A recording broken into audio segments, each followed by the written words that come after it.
ሰላም ጤና ይስጥልኝ ውድ የቻናሌ ቤተሰቦች፣ እንግዲህ ዛሬ ሁላችንም የሰማነው ዜና እጅግ በጣም የሚያሳዝን እና ፈታኝ ቢሆንም ምንም ማድረግ ግን አይቻልም። የሰማኸኝ በለው ወይም ሰሜ ባላገሩ እጅግ በጣም የሚያሳዝን የምንወደው የምናከብረው ድምፃዊ ሰሜ ባላገሩ የአራት ልጆች አባት ነው። እንግዲህ ለልጆቹ መጽናናትን እየተመኘን ህልፈተ ህይወቱ ቢያሳዝንም አንገት ቢያስደፋም ቀናችን ከደረሰ ወደኋላ ተመልሰን ማስተካከል የምንችለው ነገር የለም፣ ካለፍን በኋላ ማለት ነው።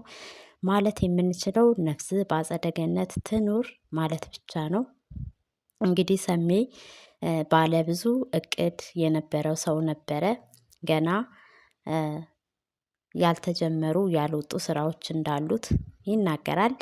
ነገር ግን እግዚአብሔር የፈቀደው ሆኖ የእሱ ህይወት እንግዲህ በዛሬው ቀን ሆኗል ማለት ነው። በጣም ነው እንግዲህ የሚያሳዝነው።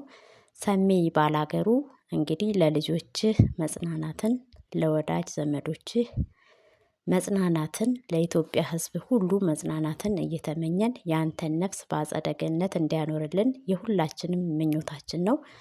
ሰሜ ባላገሩ እንግዲህ አንተ ግጥሞችህ፣ ሙዚቃዎችህ አንተ ከዚህ ዓለም ህይወት ብታልፍም ስራዎችህ ከኛ ጋር ይኖራሉና በስራዎችህ በሙዚቃዎችህ አንተን መርሳት አንችልም። ሁሌም አብረኸን እንደሆንክ ነው የምናውቀው። የምናያቸው ምርጥ ምርጥ አሻራዎችን አሳልፈ ነው ከዚህ ዓለም ያለፍከው። ከመቃብር በላይ የሚውለው ስም ነው ይባላልና እንግዲህ ስምህን፣ ስራህን፣ ቅርስህን አስተርፈክ አስቀምጠህልን አንተ ወደማይቀረው የህይወት ጉዞ ማንም ሰው ከዛ ሊቀር አይችልም። ሁላችንም ተራችንን ነው የጠበቅን በተራ የምንሄደው። ሰሜ ባላገሩ እጅግ በጣም ነው የምንወድክ የምናከብርክ። ሁሌም ከልባችን አትጠፋም፣ አንረሳህም።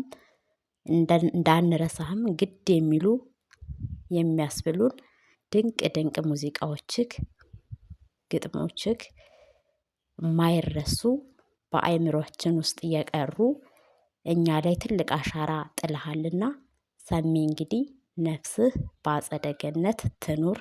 ለልጆችክ፣ ለቤተሰቦችክ፣ ለወዳጅ ዘመዶችክ፣ ለተከታዮችክ ለሁሉም መጽናናትን እንመኛለን።